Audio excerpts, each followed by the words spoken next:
Hi, good evening, everyone. I was just recollecting my journey and my memories as a business owner and an entrepreneur. So, my memories, ഓർമ്മകൾ എന്നെ എൻ്റെ school കാലഘട്ടങ്ങളിലേക്ക് ഒന്ന് കൊണ്ടുപോയി. നമുക്കെല്ലാവർക്കും വളരെയധികം മധുരമേറിയ ഓർമ്മകൾ ഉള്ള ഒരു കാലഘട്ടമാണ് നമ്മളുടെ സ്കൂൾ കാലഘട്ടം. അത് നമുക്ക് മനസ്സിലാകുന്നത് എന്നാൽ ഒരുപാട് വൈകി പിൻകാലത്താണ്.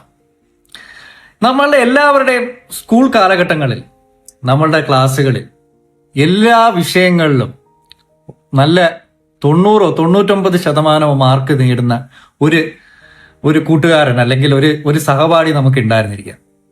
എല്ലാ ടീച്ചർമാരുടെയും പെറ്റായ എല്ലാവരും വളരെയധികം വിജയങ്ങൾ കൈവരിക്കുന്ന ഒരു വ്യക്തി ആയിരിക്കും എന്ന് പ്രതീക്ഷിച്ചിരുന്ന ഒരു വിദ്യാർത്ഥി.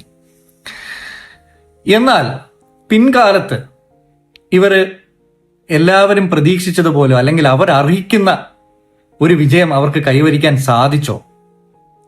തിരിഞ്ഞു നോക്കുമ്പോൾ മനസ്സിലാകുന്നത് അങ്ങനെ പലർക്കും അവർക്ക് അർഹിക്കുന്ന വിജയങ്ങളിലേക്ക് എത്തിച്ചേരാൻ സാധിച്ചില്ല, അല്ലെങ്കിൽ വിജയങ്ങൾ അവരെ തേടിയെത്തിയില്ല എന്നുള്ളതാണ്.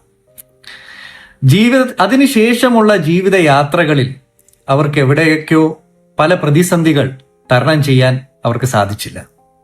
എന്നാൽ വളരെയധികം ആവറേജ് ആയിട്ടോ ചിലപ്പോൾ അണ്ടർ പെർഫോമിംഗ് ആയിട്ടോ ചെയ്ത പല വിദ്യാർത്ഥികളോ സുഹൃത്തുക്കളോ പിന്നീട് വളരെയധികം സോഷ്യൽ ലൈഫിൽ വിജയങ്ങൾ കൈവരിച്ചതായിട്ട് നമുക്ക് കാണാം.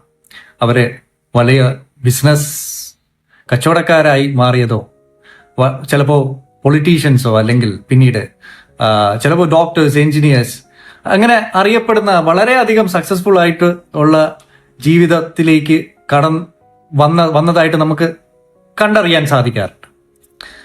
അപ്പോൾ ഒരു പക്ഷേ എന്തുകൊണ്ടായിരിക്കാം ഈ അന്ന് നമ്മളെല്ലാം പ്രതീക്ഷിച്ചിരുന്ന എല്ലാ വിഷയങ്ങളിലും, അല്ലെങ്കിൽ അവർ അക്കാഡമിക്കലി വളരെ ബ്രില്യൻ്റ് ആയിട്ടുള്ള അവർക്ക് ആ വിജയങ്ങളിലേക്ക് എത്തിച്ചേരാൻ സാധിക്കാഞ്ഞത്? ഒരു പക്ഷേ നമ്മളുടെ സിലബസിൻ്റെയോ പാഠപദ്ധതിയുടെയോ ഒക്കെയോ പോരായ്മകളായിരിക്കാം. എന്താണ് നിങ്ങളുടെ ഒരു കാഴ്ചപ്പാട്? നിങ്ങൾക്ക് ഇതുപോലെ തോന്നിയിട്ടുണ്ടോ? അതോ നിങ്ങൾക്ക് ഇതുപോലത്തെ ഒരു എക്സ്പീരിയൻസ് ഉണ്ടോ?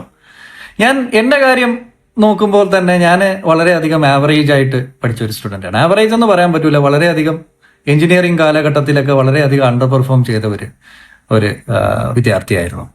ഇന്ന് ദൈവാനുഗ്രഹം കൊണ്ട് നമ്മൾ ഒരുപാട് ബിസിനസ്സുകൾ, കച്ചവടങ്ങൾ നമ്മൾ ചെയ്യുകയും നമ്മുടേതായിട്ടുള്ള ഒരു സിഗ്നേച്ചർ നമുക്ക് ഇപ്പോൾ ഉണ്ടാക്കിയെടുക്കാനും നമുക്ക് സാധിച്ചു. അപ്പോൾ എന്താണ്